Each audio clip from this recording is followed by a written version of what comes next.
ሰላም ዛሬ ምግብ ዝግጅት ሩዝ በዶሮ ነው። እንደምታዩት የሚያስፈልጉን ነገሮች ይሄው ዶሮ አለ፣ በስመቲ ሩዝ አለ፣ ታጥቦ አትሊስት 30 ደቂቃ መዘፍዘፍ አለባችሁ እና ሽንኩርት፣ የሎሚ ጭማቂ፣ ማጂ፣ ድንች፣ ዘይት፣ የነጭ ሽንኩርት የተፈጨና ዝንጅብል የተፈጨ፣ እዚህ ጋር ጨው አለ፣ እዚህ ጋር በርበሬ ያለ ቅመም የተዘጋጀ በርበሬ ወይም ደግሞ ቺሊ ፓውደር፣ እዚህ ጋር የድንብላል ፓውደር፣ እዚህ ጋር ከሙን ፓውደር፣ ይሄኛው ገረም መሳላ ፓውደር።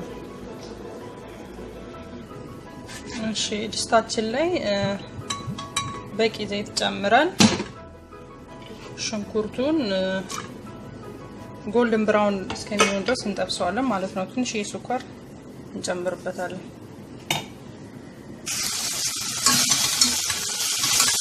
እሳቱን ኃይሉን ከፍ ማድረግ አለባችሁ ቆንጆ ሆኖ እንዲጠበስላችሁ። እሺ እንደምታዩት ሽንኩርቱን ጠብሼዋለሁ። እሺ አሁን ሽንኩርቱን ካወጣነው በኋላ ድንቹን እንጠብሰዋለን። እሺ ዶሮአችን ላይ ይሄ እዚህ ጋር የተዘጋጀውን ቅመም እንጨምራለን። ጨው እንዳታበዙ ምክንያቱም ማጂ ስለምንጠቀም እና የዝንጅብሉንና የነጭ ሽንኩርቱን እና ሎሚ እና ትንሽዬ ዘይት አድርገን እንቀላቅለዋለን። እሺ ድንቹ ይበቃዋል፣ በጣም መጠበስ አይጠበቅበትም። እሺ ድንቹን ካወጣችሁ በኋላ ቅድም ቅመሙን ጨምራችሁ የቀላቀልኩትን ዶሮውን እንጠብሰዋለን ማለት ነው።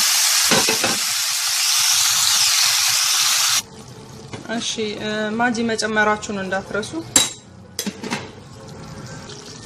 እሺ አሁን ዶሮው እንደዚህ ከበሰለ በኋላ የሚቀረው ሩዙ ነው።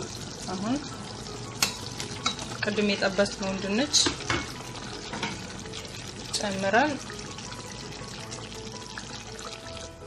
እሺ አሁን እንደዚህ ካስተካከልን በኋላ በላዩ ላይ ሩዙን ጨምረን እንደዚህ ካስተካከልን በኋላ ውሃ እስከሚዘልቅ ድረስ ከላይ ውሃ እንጨምርበታለን ማለት ነው እና እናማስለውን ይሄንን ሩዙ እስከሚበስል ድረስ ከድነን እሳቱን ቀንሰን እናበስለዋለን ማለት ነው። ተመልሼ እመጣለሁ። እሺ ከ20 ደቂቃ በኋላ ተመልሼ መጥቻለሁ። ይሄው እንደምታዩት ሩዙ በስሏል። አሁን ትንሽ በረድ ይበልና እንገለብጠዋለሁ። እሺ እንደምታዩት ይሄው ገልብጨዋለሁ ወደ ስሪው ላይ። ይሄው እንደምታዩት ድንቹም አልፈረሰም፣ ቆንጆ ሆኖ ነው የበሰለው። አሁን እዚህ ቅድም ጠብሰን የነበረውን ሽንኩርት እንሰበታለን ማለት ነው። ነስነሰን ያው ለማስጌጥ ያክል ጣዕሙም ቆንጆ ጣዕም ይሰጠዋል።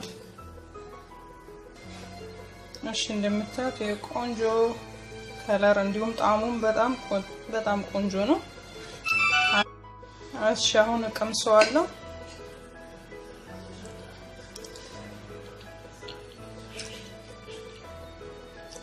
በጣም ቆንጆ ነው።